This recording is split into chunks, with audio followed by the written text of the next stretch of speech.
My name is F.C. Dumaine, and I like to chase trains. Some people like to collect them, some people like to ride them. Me, I just like to chase them. Gotta catch a train. See ya.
Our journey today takes us to Maine, where the 470 Railroad Club of Portland has joined forces with the Bangor and Aroostook Railroad to put on the fan trip on May 28th, 29th, 1988. Today's first view of the North Star is at Smyrna Mills, just a couple of miles north of Oakfield. Here, a local logger loads his pulpwood into waiting railroad cars as our train passes by. We will lose sight of the train for some 30 miles. The rail fan journey started at Oakfield, the one-time Northern Division point. However, changing traffic patterns have reduced this once bustling railroad yard to a storage site for a few seldom used cars.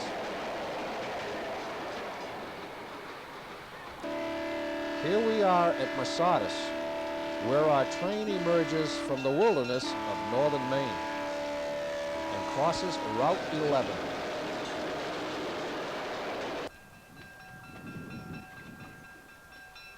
The next stop is at Squapan, a junction point between the Old Main Line and Ashland Branch, whose roles have been interchanged. A brief stop is made here to pick up some portable radios left there by the Squapan Extra crews. The units to the right provide power for that job.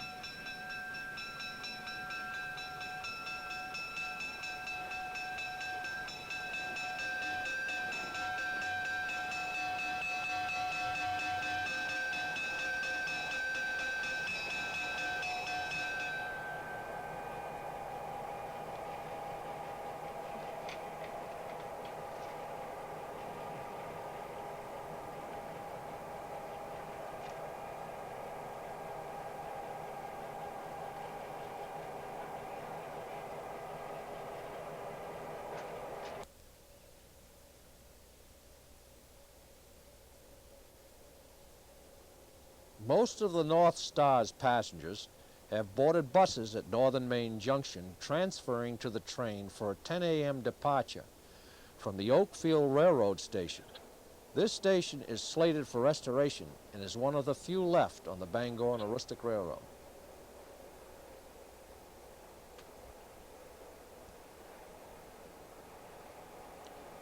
Just north of the once busy woodyard at Sheridan, we stop at the north end of the long high bridge over the Aroostook River. Today's first photo run-by is held here. Yep, they won't run over me. Okay.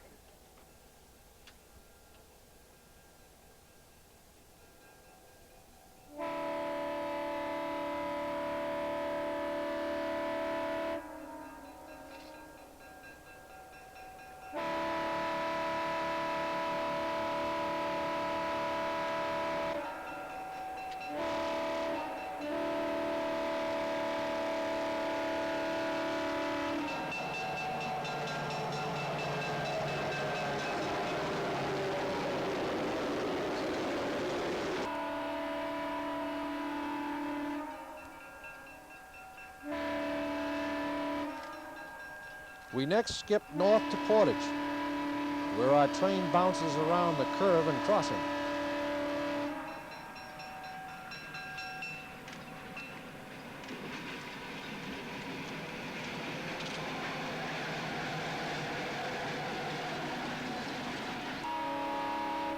Another photo stop is scheduled at the small community of Soldiers Pond.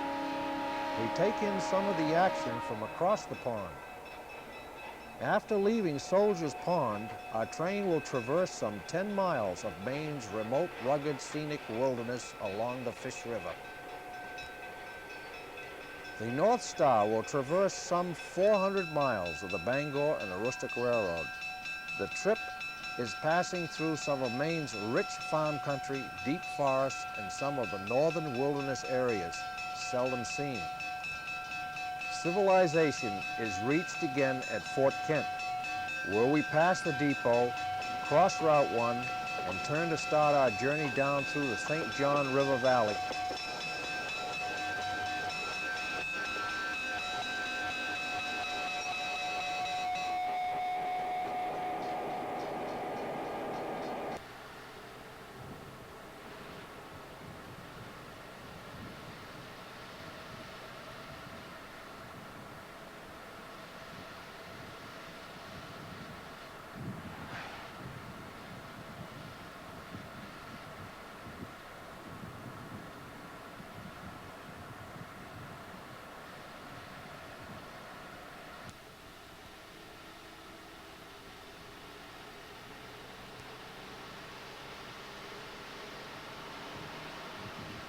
As we near St. Luce, we have a chance to pace the North Star, and then eventually sneak across Route 1, just ahead of her.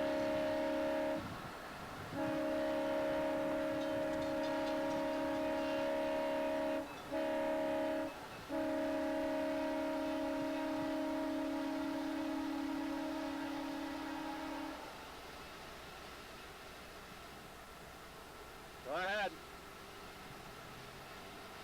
Beautiful, beautiful. Couldn't be any better. I got so excited about this shot, I started talking to myself. Today's train of 3 former Erie-Lackawanna MU cars, now owned by the Lamoille Valley Railroad, is powered by the Bangor and Aroostook Jeeps number 70 and 76. Missing today is the famous F3A number 42, who usually does the honors, and the red troop sleeper caboose to bring up the rear. A brief stop is made at Madawaska to confirm accommodations for our later return. We pass the power for the Madawaska local and extra train 212.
We stop on a hill overlooking plowed fields and a farmer's implement to capture our train's progress towards Van Buren.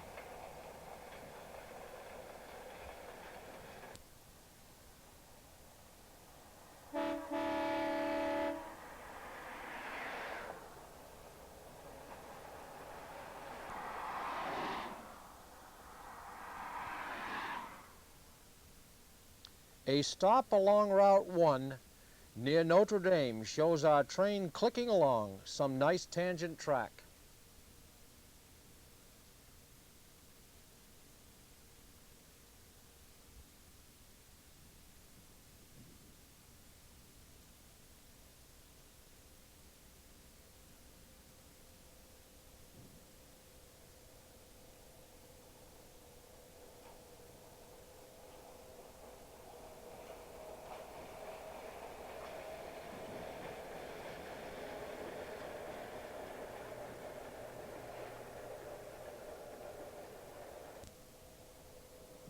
pastures peppered with dandelions frame our train near Violet.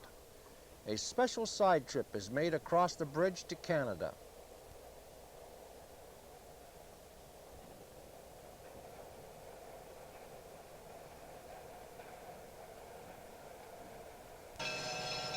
Back on the road again, our train grinds around a sharp curve, crosses Route 1, and enters the yard at Van Buren.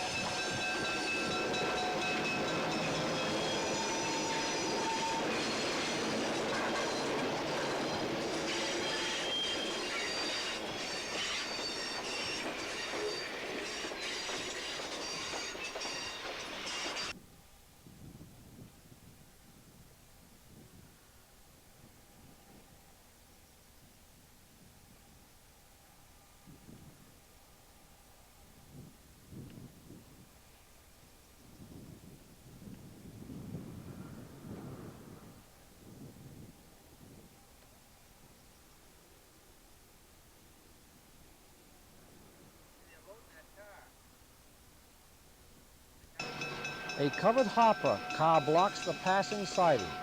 The car is moved, our train is set over, and the passengers are allowed to unload.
Our power runs around the train, respots the hopper car so the farmers can continue to load, and briefly pushes the train to the very end of the line.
After heading out of town, we passed the Bangor and Rustic's newly constructed lumber reload facility at Van Buren.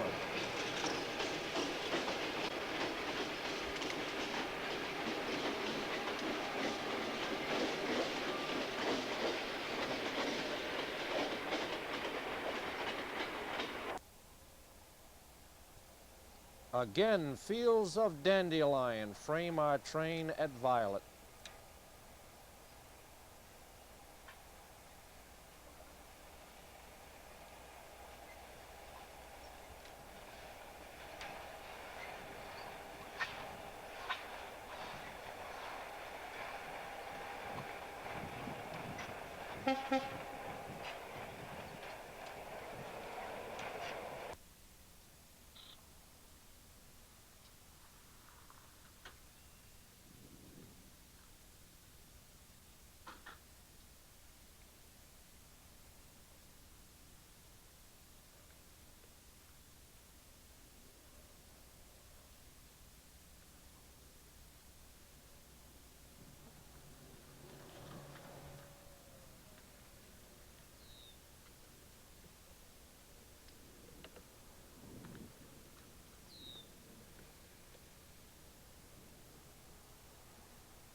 We again find our high vantage point to record the North Star's passage.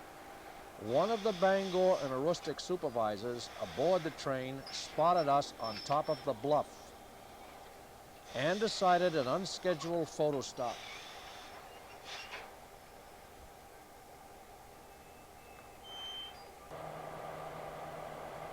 Morning dawns clear and bright as the Fraser paper mill looms over our train as it prepares to depart for Northern Maine Junction.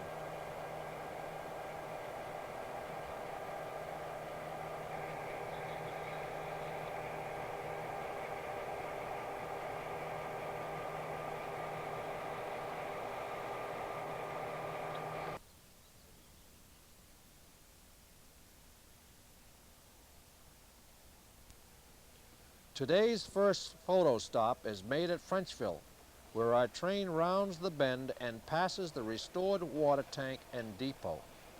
Our camera lens wears the remnants of yesterday's chase.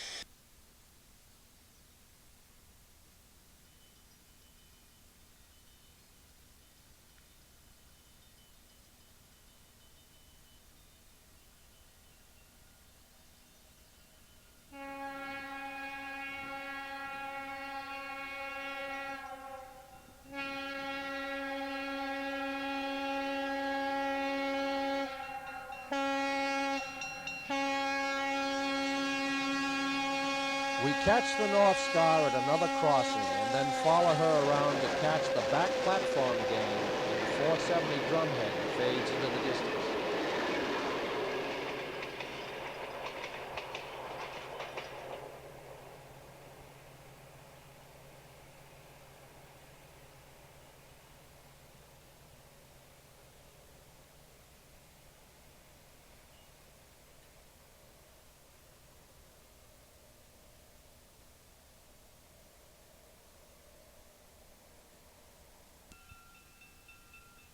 The North Star grinds around the curve, crosses Route 1, and then passes the station at Fort Kent.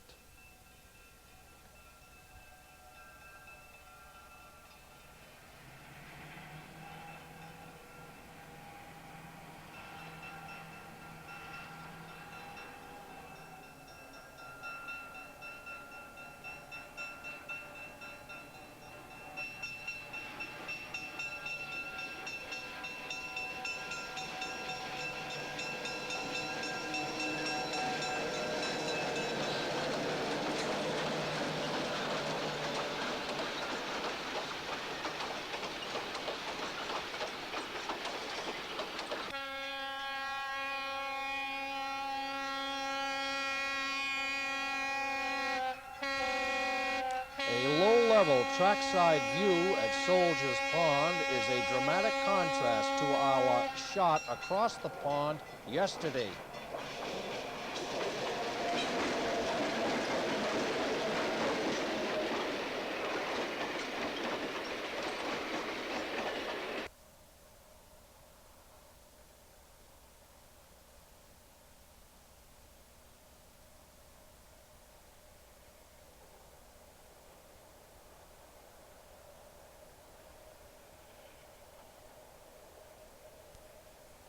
We crossed the tracks on a small road leading to summer camps along the banks of Eagle Lake.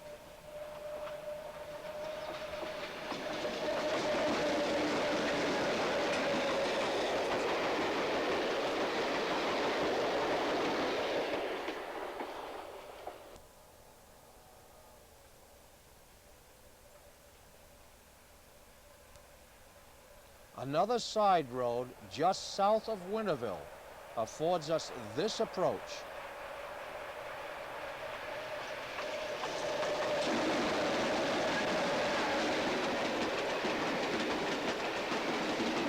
And departure of the North Star.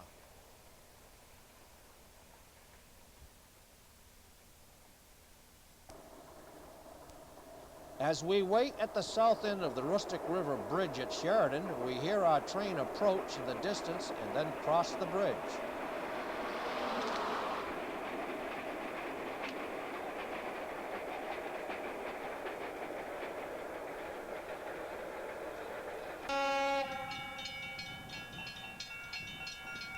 A quick jump ahead puts us just north of Squaw Pan.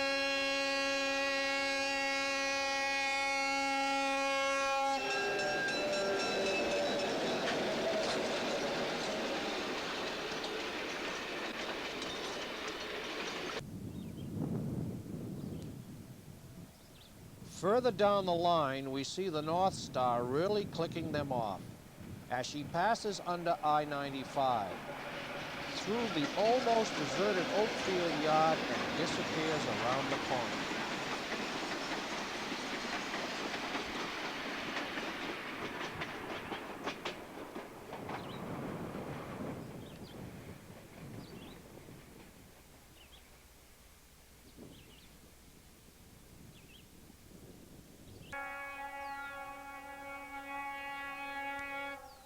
At Island Falls, our train rounds the bend, crosses the Madawaska River, and roars past us.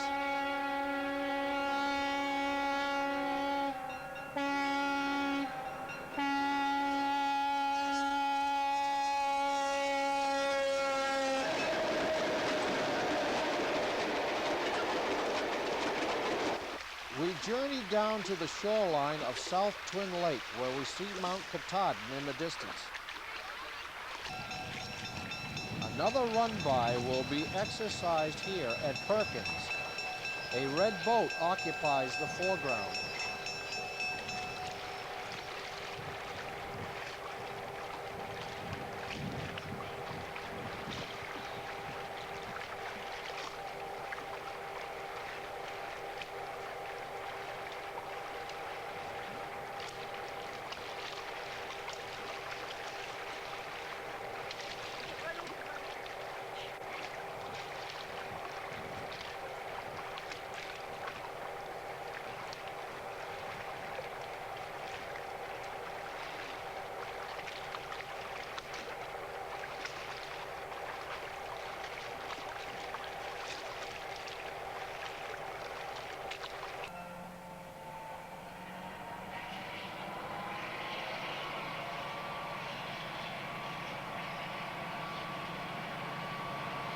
North Star leaves Perkins in grand style as Mount Katahdin watches silently in the distance.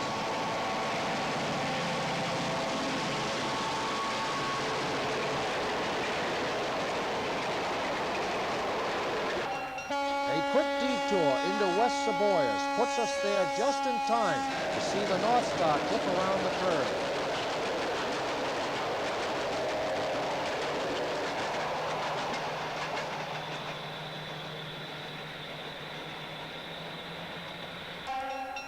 Down the road another 20 miles or so, we pause at Brownsville to see our train negotiate the sweeping curve and head for Milo.